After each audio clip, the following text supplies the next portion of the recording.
सबसे पहले तो मैं ही आज क्षमा चाहूंगा लेट से आने के लिए।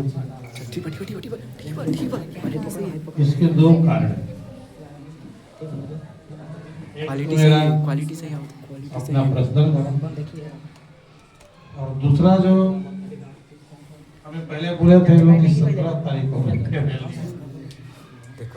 बाद में बोले कि एग्जाम है कुछ 16 मई को। ये पल आपके लिए पता नहीं इसको आप कितना जल्दी आना इंतजार करते हैं और कैसे इंतजार करता मुझे पता नहीं, लेकिन मैं सोचता हूँ कि ये पल धीरे धीरे से आए। हमें आना तो है पता है, लेकिन बहुत देर से। और मेरा सौभाग्य नहीं रहा कि मैं सबको सुन सकूं, 2-3 लोगों को सुना। उसमें एक बात बड़ी कायदे की बात मतलब शाहिद ने कही कि अब तक हम लोग एक कहानी का हिस्सा थे और अब हम लोग उस मुकाम की ओर बढ़ रहे हैं जहाँ से अपनी अपनी खुद की एक एक कहानियां लिखनी है। इसमें बहुत बड़ा दम है और बहुत बड़ी बात है। मतलब किसी बात को कह देना और फिर उस बात को समझ लेना है, दोनों बिल्कुल हमेशा से अलग अलग बात होती है। चाहे वो आपका क्लासरूम हो, चाहे असेंबली हो। थोड़ी देर के लिए आप लोगों की बातें मुझे भी भावुक भी कर दिया था। मतलब मैं अपने आंसू भी नहीं रख सका, क्योंकि देखिए आप आते हैं बचपन से, कोई नर्सरी में आता है, कोई एलकेजी में आता है, ठीक उसी प्रकार आते हैं जैसे किसी घर आंगन में आप किसी के बाल बच्चे के रूप में आप जन्म लेते हैं और उस तरह से रिश्ता बनना शुरू हो जाता है। और यह स्वाभाविक है कि इस रिश्ते में जो डांट भी होती है ना, उसमें भी बहुत आत्मीयता छुपी रहती है। अगर मतलब किसी को डांटा जाता है, किसी को क्लास से बाहर निकाला जाता है, किसी को पनिशमेंट दिया जाता है, उसके भीतर भी बहुत बड़ी आत्मीयता छुपी रहती है। अन्यथा किसी को कोई कौन डांटने के लिए तैयार है? कोई डांटने। धीरे धीरे मतलब ये चीज आता है आपके 10 तक आते हैं, एक दिन आ जाता है फेयर में। तो इसका मुझे बेसब्री से इंतजार नहीं रहता। मैं एकदम सीधी बात बता दूं आपको, मतलब इस दिन का मतलब मुझे बेसब्री से इंतजार नहीं रहा। ये स्वीकार करना पड़ता है कि एक दिन फेयर में आए, और इस पर ऐसा स्वीकार करना पड़ा कि 17 से पहले सुन कोई क्या ऐसा। अगर 17 के बाद 18 आता तो लगता है चलो सही है। अब इस विषय पर मैं अपनी बात बताता हूँ आपको कि जिसको आप फेयरवेल विदाई ये सब मानते हैं, हमारा मानने का नजरिया बिल्कुल आपसे अलग है। सच में ये एक मतलब आपका पड़ाव था जिसके बाद अब आपको जिम्मेवार और जवाबदेह बनना पड़ेगा। अब तक आपके साथ में हम सब शिक्षक आपके लिए मिलकर साथ में भी आपके ना होने पर अकेले में भी काफी चिंता किया करते हैं। मतलब दिल की बात बता रहे हैं और एक एक की चिंता करते हैं कि यार इसकी देखिए तो सब चीज ठीक था, इसकी थोड़ी आदत बिगड़ गई, इसके चलते इसका काम गड़बड़ हो रहा है, ये तो बहुत बढ़िया कर सकता था लेकिन थोड़ा ऐसे भटक रहा है, इसके चलते इसका काम गड़बड़। वो बैठ के हम लोग चिंता करते हैं, चिंता करते थे और आगे जो भी हमारी टीम है वो चिंता करती रहेगी। लेकिन मैं आपको विश्वास दिला दूं कि आगे जब आप अपनी पड़ाव आगे लेके जाएंगे तो शायद ही कोई फैकल्टी, कोई टीचर आपके बारे में प्रश्न इंडिविजुअल कोई आपको सोचेगा या आपके बारे में सोचेगा कि यार इसको कैसे करेंगे मतलब और अच्छा कर। यह एकदम अंदर की बात है। मुझे याद है जब मैं अपनी कॉपियां देख रहा था, अभी भी कुछ लोगों से मुझे शेयर करना है जो आप मतलब बारीक बारीक गलतियां की हैं जो करना नहीं चाहिए। कुछ लोगों को तो मैंने कॉपियां देख के और उनको व्हाट्सएप भी किया, फिर उनसे बातें भी करी, कुछ लोगों से बाकी भी रही। उसमें खुशी भी, आप अपना नंबर व्हाट्सएप पर कॉपी भेज दूंगा तुम्हारा, उसको देख लो। तो इस पड़ाव के बाद आपको स्वाभाविक रूप से खुद विवेकशील बनना होगा, जिम्मेवार बनना होगा, जवाबदेह बनना होगा।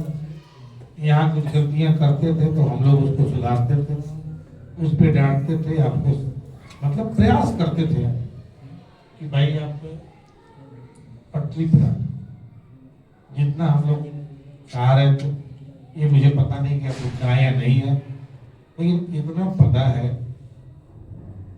कि आप सब अच्छे थे, अच्छे हैं।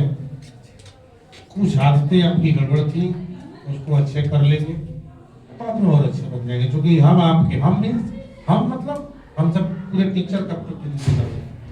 हम मतलब पूरे टीचर की बात हो रहा, हम मतलब मैं नहीं बोल रहा। हम आपके दुश्मन होते नहीं, हम आपको सजाने वाले होते, संवारने वाले होते। जैसे आप जाते हो किसी सैलून में जाते हो, ब्यूटी पार्लर में जाते हो, तो उसका एक ही मोटा होता है कि जो हमारे क्लाइंट आए तो उसको हम बढ़िया बना के देते।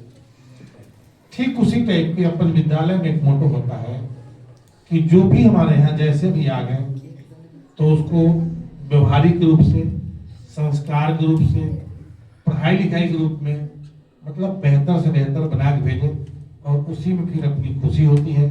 और उसी के खुशी के खातिर हम लोग दिन रात प्रयत्नशील रहते हैं। यह भी स्वाभाविक है कि मतलब really this school is a unique school for you, and this school is really student friendly and parent friendly too।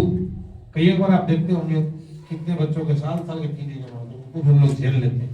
ऐसा नहीं है कि उसकी परेशानियां हम लोगों को नहीं आती, बहुत परेशानियां आती, बहुत झेलनी पड़ती है, लेकिन फिर भी उसको हम लोग चाहते हैं कि जो यहाँ आ गया है, चाहे जैसे भी, अगर बीच में आपको ये भी पता है कि यह विद्यालय ऐसा है, भगवान ना करे किसी के साथ कुछ हो हादसा, लेकिन अगर कोई प्रॉब्लम हो जाती है तो विद्यालय किसी को बीच में उसकी अधूरा पढ़ाई रोकता नहीं है, पूरे जहाँ तक उसकी पढ़ाई वहाँ तक लेके जाता है। यह इस विद्यालय की आज से नहीं, स्थापना काल से ही मतलब यह स्वभाव रहा है, और ऐसे बहुत सारे कार्य किए। आप सबसे भी मेरा यह अपेक्षा रहेगा कि आने वाले समय में आप इस देश का एक सच्चा नागरिक बने, क्योंकि आज ऐसी हम लोग घटनाएं सुन रहे हैं, देख रहे हैं कि उनके पद पर भी जाकर के लोग भ्रष्टाचार कर रहे हैं, आतंकवादी घटनाओं में शामिल हो जा रहे हैं, उग्रवाद में शामिल हो जा रहे हैं। तो मैं एक बार फिर से आपको याद दिला दूं कि ये भारत भूमि आपका रियल घर, मतलब आप अपने घर को मत सोचिएगा कि मेरे पिताजी ने इतना सुंदर घर बनाया है, इसमें इतने मजबूत दरवाजे लगाए हैं, इतने अच्छे दिए, वो आपका घर नहीं, और न वो घर आपको सुरक्षा दे सकता है।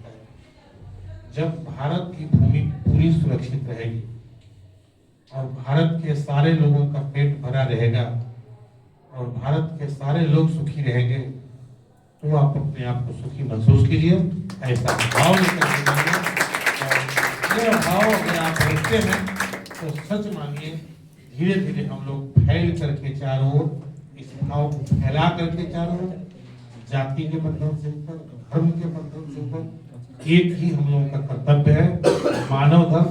हमारे सामने जो मनुष्य है, मनुष्य को मनुष्य से प्यार होना चाहिए, मनुष्य मनुष्य के काम आना चाहिए, न कि मनुष्य किसी मनुष्य का नुकसान करना चाहिए। आज आप वैश्विक परिदृश्य में देख रहे हैं कि कई देशों में जाति के नाम पे, धर्म के नाम पे, देश के नाम पे मतलब खुले कत्लेआम हो रहे हैं, खून हो रहे हैं। एक इंसानियत का खून हो रहा है, यह किसी जाति का खून नहीं हो रहा है, किसी धर्म का खून नहीं हो रहा है, यह इस इंसानियत की कत्लेआम हो रही है।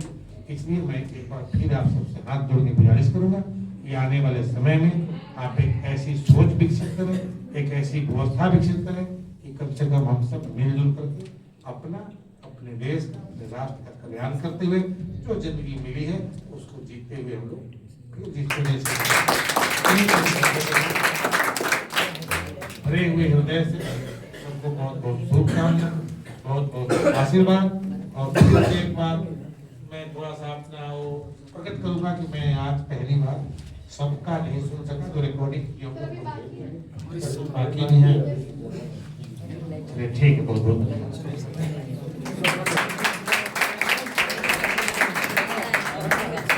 so much, sir.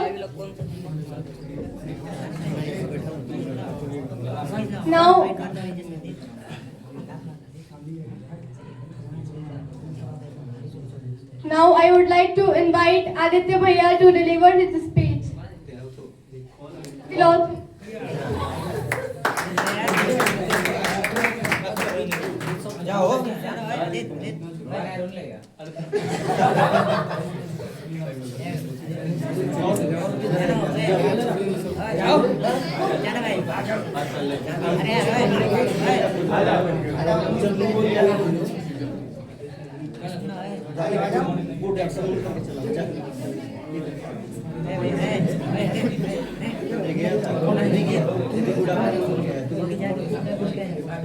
Now I would like to invite Anjali Kumari again to express her feeling because her words really have much emotions. So please come on.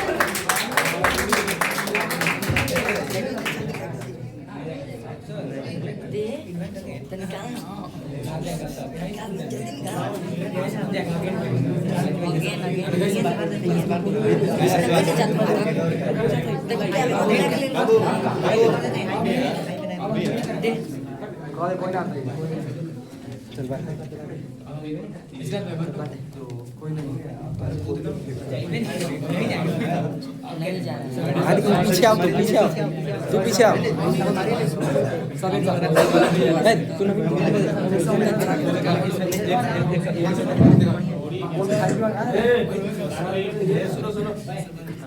Good morning, friends. Good morning, all the teachers.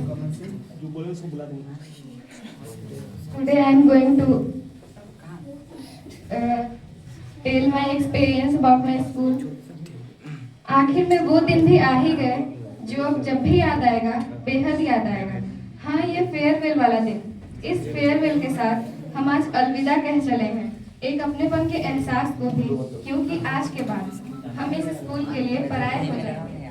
हमारे benches पर अब किसी और का हक होगा, हमारे classroom अब किसी और की यादें लिखेंगे, हमारा प्लेग्राउंड अब किसी और का अड्डा बनेगा और क्लास की आखिरी बेंचेस पर किसी और का जगह होगा। प्रिंसिपल सर के पास अब किसी और की शिकायतें आएंगी, साइंस वाले सर अब किसी और को हंसाया करेंगे और हम बस याद करके मुस्कुराया करेंगे। याद करेंगे वो कीमती पल जब पूरी क्लास ही बन जाती थी बैक बेंचर। याद आएगी ट्रिक्स हाउसेस और स्कूल प्रेयर और सबसे ज्यादा याद आएंगे टीचर्स जिन्होंने समझाया दोस्त की तरह, डराया माँ बाप की तरह और पढ़ाया भगवान की तरह। यूं तो हर टीचर्स की वैल्यू बेहद है जिंदगी में और हमेशा रहेगी भी, पर शायद इतने अच्छे टीचर्स अब दोबारा नहीं मिलेंगे हमें। सीनियर्स और जूनियर्स की बात जब भी होगी आंखों में बरसात तब भी होगी, क्योंकि इन्होंने जो दोस्तियां दी हैं हमें वो हमेशा याद रहेंगी हमें।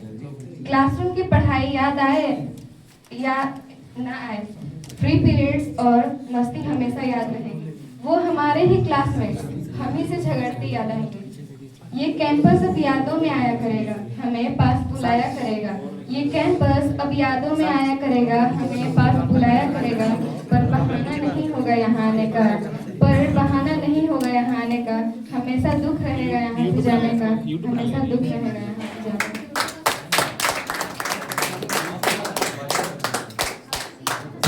Thank you so much, Anjali. Now I would like to invite Pradeep sir to describe this day.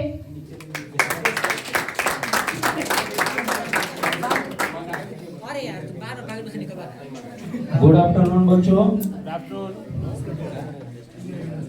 आज फेयरवेल के मौका पर हमारे प्रिंसिपल सर और हमारे टीचर्स और शिक्षिकाएं सभी को बहुत बहुत धन्यवाद। आज जो ये फेयरवेल मनाते हैं हम लोग, साल में एक बार जो आता है, ये इतना भावुक क्षण होता है, कुछ बोलने का मन नहीं करता है। तो अब अंजलि पर सबसे पहली बार अंजलि बोली और अंजलि के बोलने से हम इतने भावुक हो चुके हैं कि बोलने का कुछ रह नहीं गया है, क्योंकि वो इसमें 2, 3, 4, 5 ऐसे स्टूडेंट हैं जो बचपन से पढ़े हैं।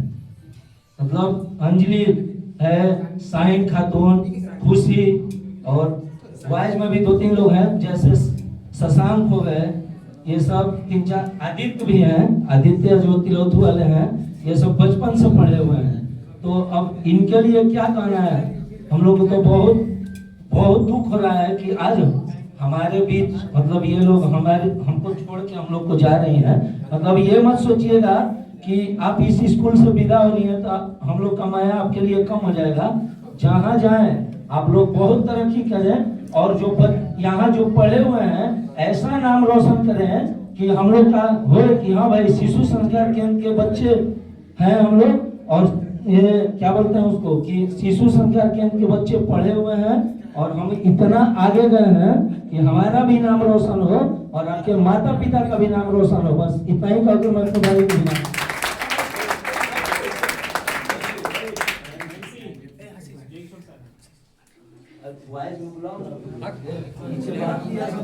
Thank you sir.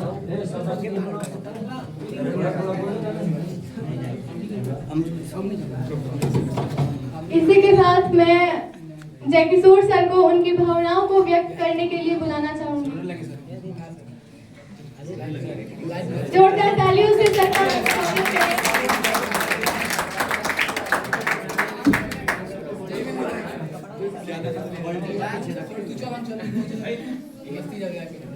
आदरणीय उपस्थित हमारे प्रधानाध्यापक महोदय और उपस्थित जितने भी हमारे सर मैडम हैं, मिस हैं, सब बहुत बहुत बधाई इस फेयरवेल विदाई समारोह आप बच्चों की। आप सब बच्चों को भी बहुत बहुत धन्यवाद। फेयरवेल में क्या कहा जाए, आंसू तो आ ही जाते हैं बच्चों को, सबों को, टीचर को। बहुत हम लोगों ने जिसे तराश कर कोशिश किया अच्छे करें। आज भी उनके लिए अच्छे करना ही है, आगे बढ़ना ही है और हम सबों का मान मर्यादा, अपने अभिभावक का मान मर्यादा को कायम रखना है। अच्छा विचार, अच्छा संस्कार लेकर ही जाएं और आगे आप अच्छे करें, यही मेरी तमन्ना है आप सबको। नमस्कार।